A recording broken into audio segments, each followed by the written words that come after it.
So, Sonic Movie 4 has officially been given a release date of March 19th, 2027. A little over 2 years to wait, but in that time, we can make some predictions for what the story would be and what we'd like to see. So I figured I'd jump onto that idea, and I have a couple of ideas I would like to share on what I would like to see in a fourth installment to the Sonic movie franchise. With that said, let's dive right in. Before we continue with today's video, did you know that a large percent of you are not subscribed to the YouTube channel? Surely we can make that different, right? So be sure to subscribe and turn on the bells to be notified for the next time I upload. And check out all my other videos. I do discussions, I do gaming, I do reactions, I do animations. Subscribing is free after all, so why not? If you want to see more poses from me often, be sure to check out my Blue Sky account. And if you want to help support the channel, be sure to pledge to my Patreon so you get access to special awards for what tier you go for. All links will be linked in the description. As of right now, the only things we know about Sonic 4 is that it will be focused on Amy Rose and Metal Sonic, who were revealed in the mid-credits scene of Sonic 3 after Sonic ran too far away from home during a race with Tails and Knuckles at the end of the movie. Of course I expect a return of both Tails and Knuckles. I'd love to see how these takes on these characters would interact with this take on Amy.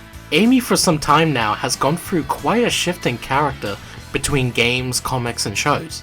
The most notable examples come from the TV series Sonic Boom and one of the most recent main series Sonic games, Sonic Frontiers.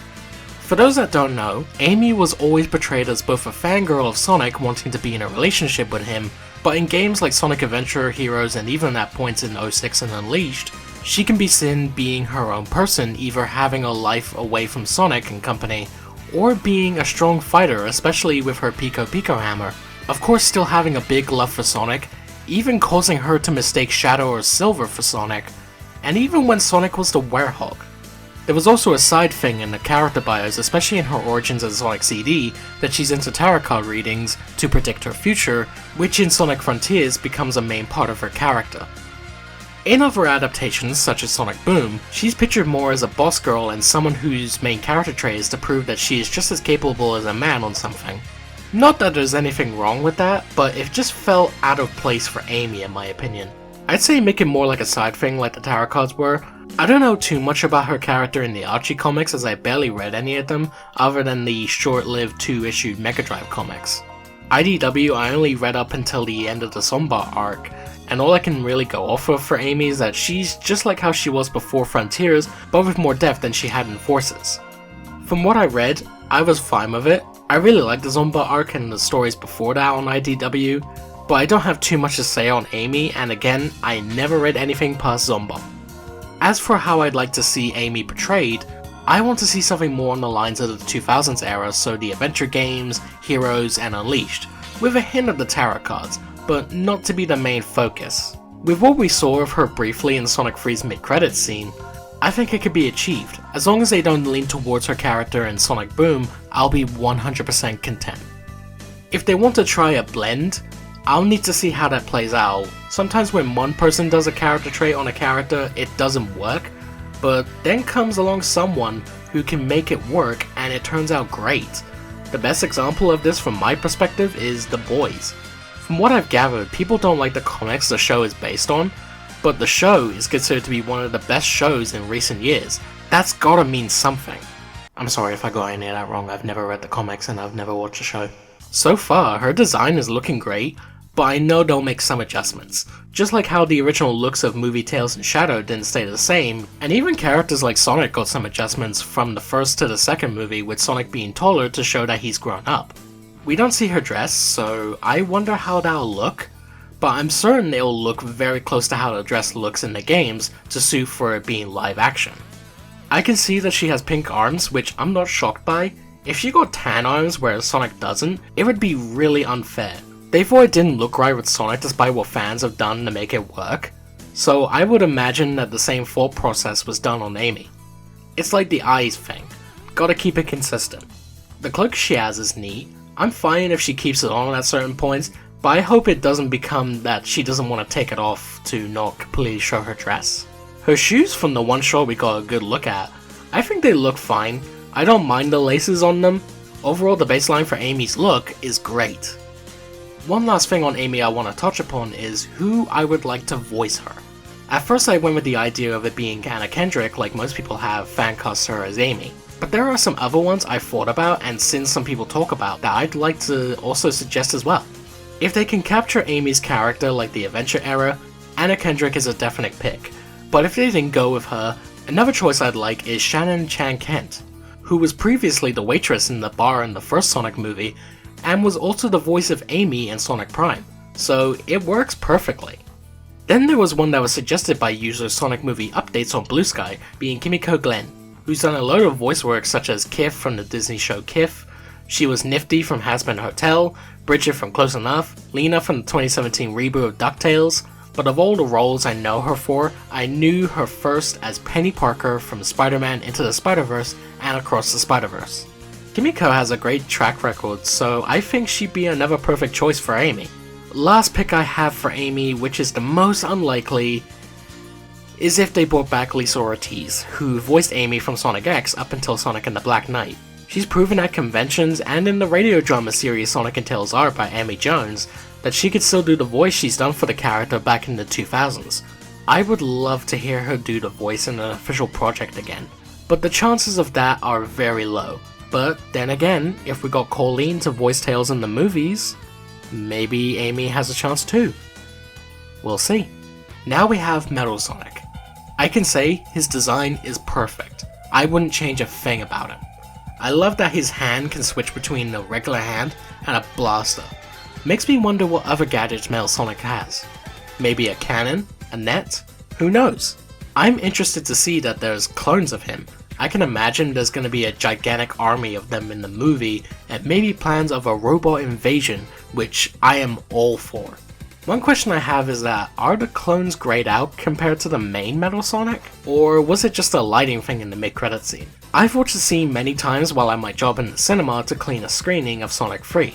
Even watching the movie in the cinema 11 times now, yes, that is legit. It's my most viewed movie in the cinema by a landslide. Even with the digital release in the States, I still have a hard time telling if the clones are grayed out or just the same color as the main one. Just have to wait and see. Something I cannot stress enough about with Metal Sonic is that I don't want him to talk. It should go without saying since Metal Sonic never talks in the games, unless he's in his Neo or Metal Overlord forms from Sonic Heroes. So I strongly urge that Metal Sonic doesn't talk in Sonic 4. Otherwise that would ruin the character for me. Although, if they did a one-liner like in the Sonic OVA as a callback, I'll allow that. With Metal Sonic looking like the possible main threat of the movie, I would be so down to see a Neo Metal Sonic and of course, Metal Overlord. That would be hype as hell. If they do include them, then I will allow them to speak. They can get whoever they want to voice Neo and Overlord. I wouldn't mind if they did it with Ben Schwartz, much like how in Sonic Heroes, Neo and Overlord were voiced by Ryan Drummond, who voiced Sonic in that game. It only makes sense. Of course with Shadow Generations, Overlord wasn't voiced by Roger Craig Smith despite being the voice of Sonic, but instead Ray Chase. So honestly, anyone who has a background doing voices for evil robots can do Neo and Overlord. But Ben Schwartz doing it like Ryan Drummond did wouldn't be a bad choice. Just don't do what Sonic Prime did with Chaos Sonic. That was very obnoxious to listen to. I get they were trying to make a callback to Jaleel White's Sonic from the 90s and have Devin Mack do the voice since he's already does Sonic, but it just wasn't funny and it killed the moments when he was on screen. I'd avoid doing that at all cost. Other than when he was Neo and Overlord, Metal Sonic throughout the Sonic franchise has stayed very consistent in terms of his character, which is him being a rival to Sonic to prove that he's the real Sonic. With the movies, they can do the same here, though it looks like he's the big threat. I'm not sure if they'll change a thing or two, but I would want to keep him close to how he normally is as possible, as long as it still works for the story. Now for the predictions. With the inclusion of Amy and Metal Sonic, I could honestly see the possibility that not only have the plot mainly be relating to Sonic CD, I think they could mix in a bit of Sonic Heroes, hence why I had the idea of Neo and Overlord being in the movie. The writers have said there can be chances of the stories going into space, and in space, there are other planets. Could we see Little Planet from CD in movie 4? Another aspect of CD was time travel. With past and future signs and the time stones, I think Sonic 4 could explore time travel and what effects could fall into play. Time travel in films has been a bit of a tricky thing to pull off. Only some have done it right and succeeded, most notably being the Back to the Future films. Time travel in Sonic games has been a bit of a hit and miss. It could be done well like in Sonic CD or Shadow Generations, but then you get stories like Sonic 06 where it was all over the place. Then there was Sonic Generations where there's barely a story. The only other Sonic game that comes to mind with elements of time travel is Rise of Lyric, which in that cleared up some plot holes from the start of the game, and then affected a mission in the second half, which from a story perspective, it was fine. It gets a score I would get in school sometimes called an AE, which means being at the right place at the right time, doing the right thing. With that said, depending on how the writers go about it, I think they'll do some justice. Some friends of mine came up with the idea that if Sonic traveled back in time to see Longclaw from the first movie one more time, I think it would be a really sweet scene. It'll kind of remind me of Shadow and Maria during Shadow Generations. That could be something that maybe Amy makes a deal with Sonic over near the end of the movie, kinda like Disney's Meet the Robinsons. Time travel can show what things used to be like, and what can happen in the future if Sonic and company don't play their cards right. They can genuinely pull that off so well. I think there'll be a bit of romance between Sonic and Amy. To what extent? I'd say mostly flirting, like what went on in recent pieces of media with the two. One of my colleagues at work brought up how Sonic's personality being different from the games could lead to a role switch where Sonic is the one obsessive and Amy is the one running away. Honestly, I don't know how to feel about that. With how established it's been between the two characters, I'd rather it be they just flirt and or Amy being the one obsessed with Sonic than for it to be the other way around. I think Tails and Knuckles will tag along with Sonic and Amy.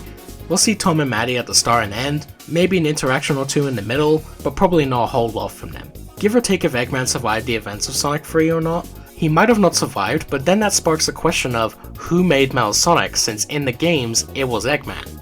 Many think, even myself at times, that it could be Agent Stone. Especially now with Lee Majdu saying in an interview that Stone going down a dark path after the events of Sonic 3. So who knows?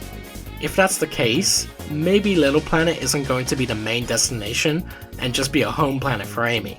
Everything else I've mentioned can still be at play. I predict a fight of some sorts with Metal Sonic, but instead of the fights like with Knuckles in the second movie and Shadow in the third, Sonic could fight in a race much like the boss fight in Sonic CD. A race between the two would be so much fun. Then of course when Neo and Overlord are introduced, it could come through as a surprise to our heroes that all this time, Metal was copying their moves and how they act to use against them, and then becomes Neo Metal Sonic, and then transforming into Metal Overlord. Then the Chaos Emeralds are involved for Sonic to go Super, and even allow the ability to have Tails, Knuckles, and Amy to go Super too for one epic final battle. Meanwhile, What I'm Made Of from Sonic Heroes is blasting in the background. It would be so sick. The movie will wrap up, and I'd like to think that either Amy would like to stick around with Sonic and company on Earth with Tom and Maddie, and have a montage of misadventures, maybe with photos playing during the credits like Sonic Unleashed did.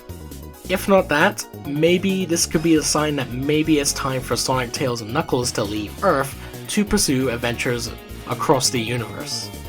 Of course, this would mean saying goodbye to Tom and Maddie, but I think it would be a very nice ending. Some of you are probably thinking, where's Shadow during all of this? Well, I don't think he'll be in this one. He's not required for this story. I think the next time we see Shadow isn't until either a potential 5th Sonic movie, or if he got his own spin-off series / movie, where he's doing his own thing, and maybe with someone like Agent Stone. He's like the only logical option compared to the rest of the human cast in the franchise. Last thing I'd like to predict is for the post-credits scene. Who could they tease? Honestly, I think it'll be Rouge working for Gunn with director Rockwell. I can see that working honestly, like Rouge and Topaz from Sonic X. Could be fun.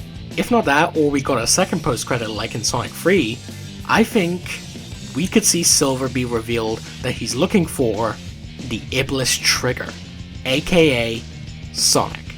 If they did that, I would be hyped through the roof. Hell, if they did any of the things I've talked about in this video, I would be hyped.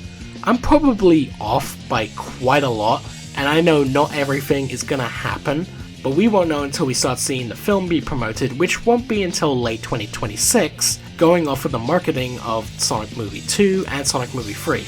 Regardless, I am excited to see Sonic 4 and what the filmmakers have in store for us.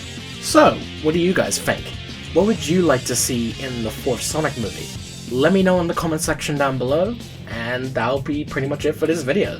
Before I sign off, I just want to give a quick shout out to my patron, Typhoon. Much appreciated. And if you want your name on the shoutouts, all you have to do is pledge to my Patreon and be part of any of the tiers available. So, with that said, I thank you all for watching. If you all enjoyed, leave a like. Don't forget to comment what you would like to see in the 4th Sonic movie. And yeah, we'll just go from there, so I thank you all for watching. Like, comment, subscribe. Follow me on all my social medias and Patreon, which will be linked in the description down below. And I will see you all in the next video. So until then, take care. Bye-bye.